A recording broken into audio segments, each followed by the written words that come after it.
Donald Trump has uttered his first words at the G7. Live to our political editor, Andrew Clennell at Banff in the Canadian Rockies. Good morning to you, Andrew. What's the US president had to say? Well, he's had a bit to say. He had his first bilateral meeting of the summit, and that was with the Canadian Prime Minister, Mark Carney. A little over 24 hours from now, he'll be meeting Anthony Albanese for the first time. We expect that meeting to go for at least 20 minutes and for China to be discussed in terms of an argument from Anthony Albanese that the AUKUS nuclear submarines agreement should be kept in place. As well, Anthony Albanese's obviously signalled that he's going to talk trade and tariffs. But this morning, the President of the United States, should I say, was asked about the Iran-Israel conflict. He's keen for a deal. He's keen, like the other countries here, for a de-escalation. It's painful for both parties, but I'd say Iran is not winning this war. And they should talk, and they should talk immediately before it's too late.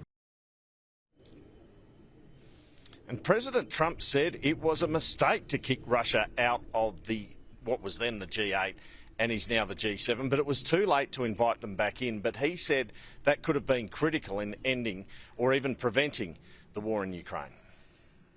The G7 used to be the G8.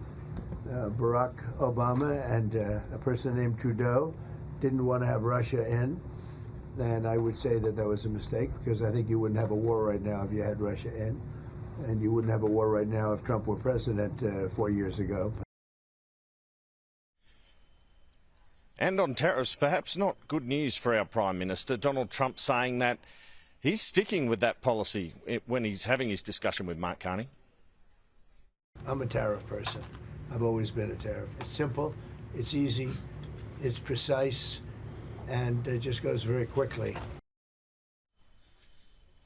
Now, Kenny, Anthony Albanese is essentially seeing this meeting tomorrow, which we think will go at least 20 minutes, as a stepping stone to perhaps a meeting at the White House in September after he attends the UN General Assembly in New York. And we heard from him yesterday in terms of the approach he would take to his first meeting with the US President. The discussion with President Trump, I expect, will be very much about Australia and the United States and our relations. That will be very much the focus. We've got a few things to talk about, and that will be the focus of our discussion. I look forward to the discussions with President Trump. I deal with people constructively, respectfully, and I advance Australia's national interest. As far as the Australian Prime Minister is concerned, tomorrow's the big day. That meeting with Donald Trump, as well as with Keir Starmer, Emmanuel Macron and the leaders of Germany and Japan. Today he's meeting the South Korean President and the head of NATO, Kenny.